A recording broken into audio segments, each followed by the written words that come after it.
You know that moment when you wake up and already feel an inexplicable weight in your chest.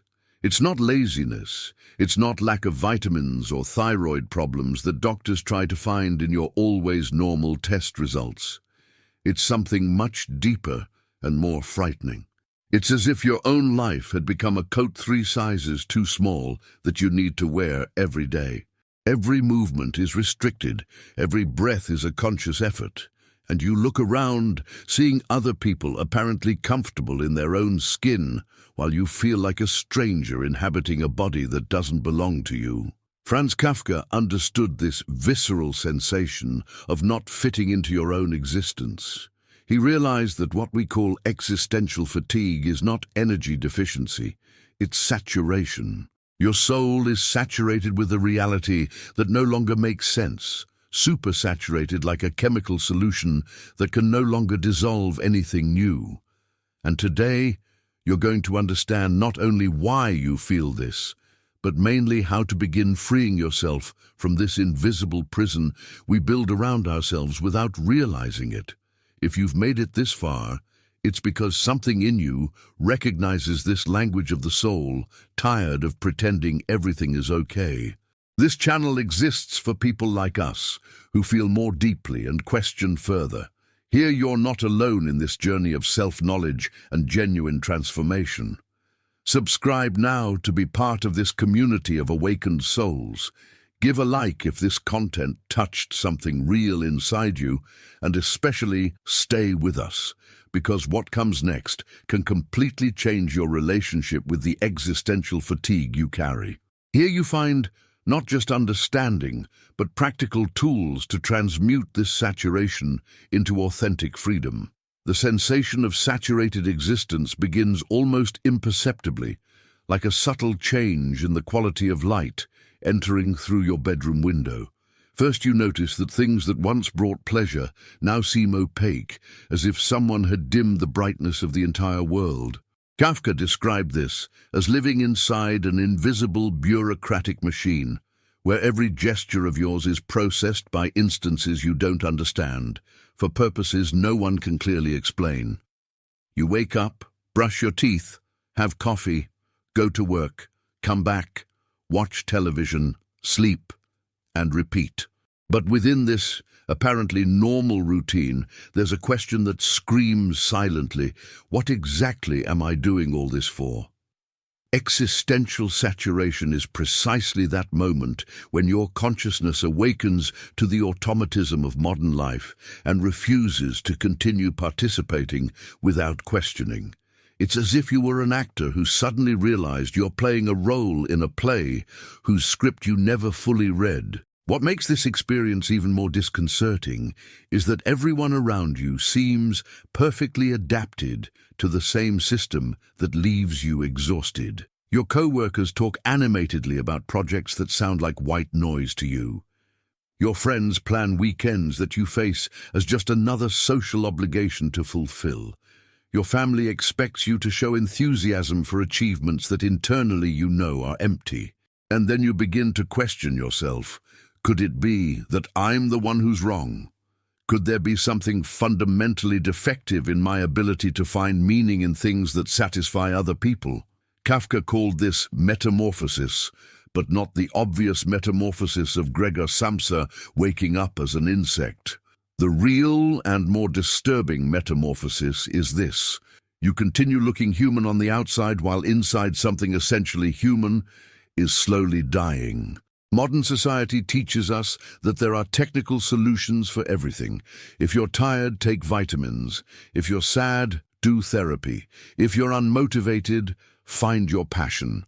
But existential saturation is not a technical problem with a technical solution. It's a spiritual awakening disguised as a personal crisis. It's your soul refusing to accept substitutes for authenticity. When Kafka wrote about characters trapped in absurd systems, he wasn't making surrealist fiction. He was mapping with surgical precision the experience of living in a civilization that has lost touch with the natural rhythms of human life. You feel lacking in energy, because you're spending too much energy trying to force your essential nature to fit into molds that were created to maximize productivity, not to nurture the human soul. It's like trying to make a tree grow inside an apartment. It might survive for a while, but it will never truly flourish. And have you felt this? This sensation of living a life that is technically yours, but seems to belong to someone else. When you look in the mirror and for a second don't recognize who's looking back, not because you've changed physically, but because you've lost touch with who you really are underneath all the social masks you've learned to wear. If you're going through this now, leave in the comments, "I'm rediscovering who I am." Your courage in sharing this might be exactly what another person needs to hear today, to realize they're not alone in this journey back home, back to themselves. Existential saturation has its own seasons, like an internal climate that changes independently of what's happening around you. There are days when you wake up with crystal clarity about what's wrong with your life, but without the slightest idea of how to fix it. Other days, you feel a deep nostalgia for something you can never define exactly, as if you had lost something precious but couldn't remember what it was. Kafka understood that this confusion is not a sign of mental weakness, it's a sign of spiritual awakening. Your psyche is trying to process the gigantic distance between who you really are and who you were conditioned to be. It's tremendously exhausting internal work, and that's why you feel exhausted even when you haven't done anything physically strenuous. You're carrying the weight of two existences, the life you're living and the life your soul knows you should be living. This saturation process often intensifies precisely in moments that should be of greatest satisfaction. You get a promotion at work and feel an inexplicable emptiness. You're at a party surrounded by people and feel completely isolated. You achieve something you've desired for a long time and realize the achievement didn't fill the internal hole you expected to fill. Kafka called this existential irony. The more you get what society says you should want, the more evident becomes the distance between conditioned desires and authentic needs of the soul. Saturation is your consciousness saying no thank you to a life built on foundations that aren't yours. It's a spiritual immune system rejecting toxic influences you didn't even realize you were absorbing. But here's the cruelest paradox of existential saturation. Precisely when you most need energy to make real changes in your life is when you have the least energy. It's as if you're trapped in a perfect snare. You know you need to get out of the situation that's draining your vitality, but you don't have enough vitality to imagine real alternatives, much less implement them. Kafka lived this trap in his own flesh. He worked at an insurance company he hated because he needed the salary to have independence to write. But the work he hated consumed exactly the creative energy he needed to write. It's a self-perpetuating cycle that can last years if you don't understand its internal mechanics. The key is realizing that lack of energy is not the problem, it's the symptom. The problem is that you're trying to live a life that is not organic to your essential nature. The way out of this labyrinth begins with a paradoxical recognition. You need to completely honor your saturation before trying to overcome it. Our culture teaches us to fight against unwanted states, to force positivity, to fake it till you make it. But existential saturation doesn't respond to these tactics because it's not a temporary emotional state. It's a deep call to re-examine the foundations on which you built your identity. Kafka discovered that his moments of greatest existential anguish were also his moments of greatest creative clarity. Saturation is like a spiritual fever, uncomfortable but necessary to burn impurities that have accumulated in your belief system over the years. When you stop trying to escape saturation and begin studying it as a phenomenon worthy of attention, surprising discoveries emerge. You realize, for example, that your lack of energy is actually misdirected energy. You have enough energy to obsessively worry about things you can't control, enough energy to maintain conversations that don't feed your soul, enough energy to consume entertainment that leaves you emptier afterward. Saturation reveals that you're not without fuel. You have a tank full of the wrong fuel. It's like trying to make a car run on water. It's not that there isn't enough liquid, it's that the liquid is inadequate for the system. This revelation can be initially disturbing because it implies personal responsibility at a level our culture doesn't prepare us to assume. It means you're not a passive victim of external circumstances, but an active participant in creating an existence that doesn't nourish your essence. Kafka constantly explored this uncomfortable territory where freedom and responsibility meet. His characters discover that their prisons are simultaneously imposed from outside and built from within. The good news is that anything built can be deconstructed and rebuilt in a way more aligned with your authentic nature. The challenging news is that no one can do this work for you. The path back to authentic vitality necessarily passes through a period that Kafka would call metamorphosis, not the superficial change of habits or external circumstances, but a fundamental reorganization of your relationship with reality.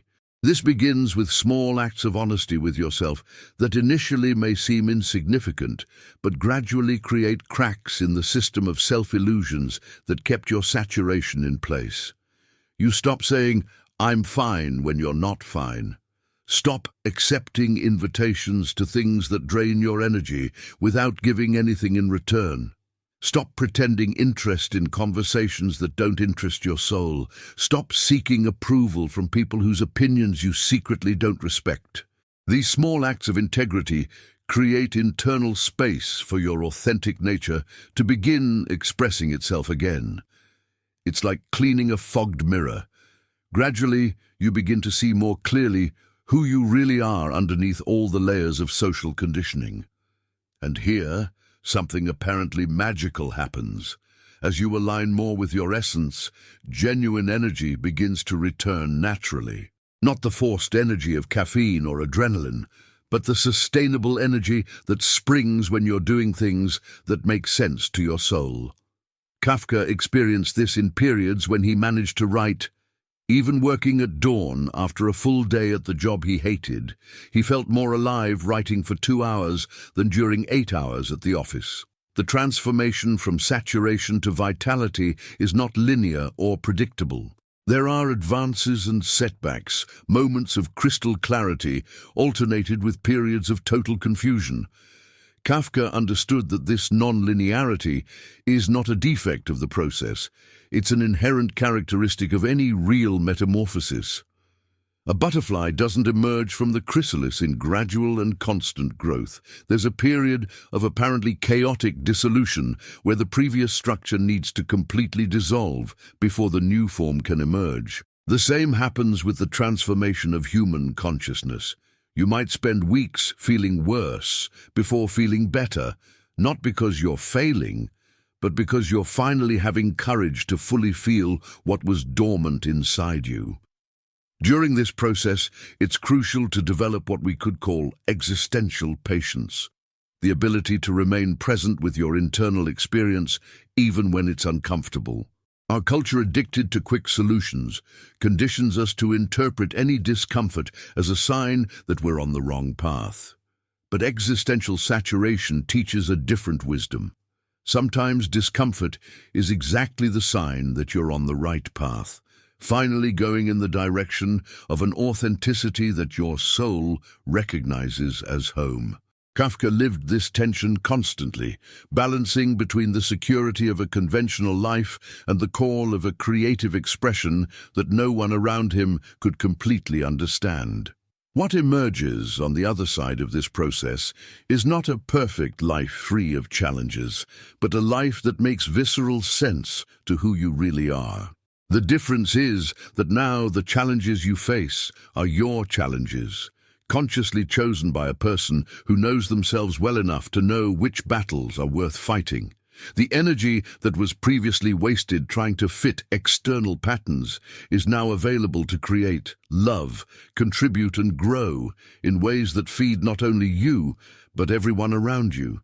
You discover that existential saturation was not punishment or personal defect, but a call from life, asking you to become more completely who you were always destined to be. The journey from saturation to authenticity is perhaps the most important adventure a human being can undertake.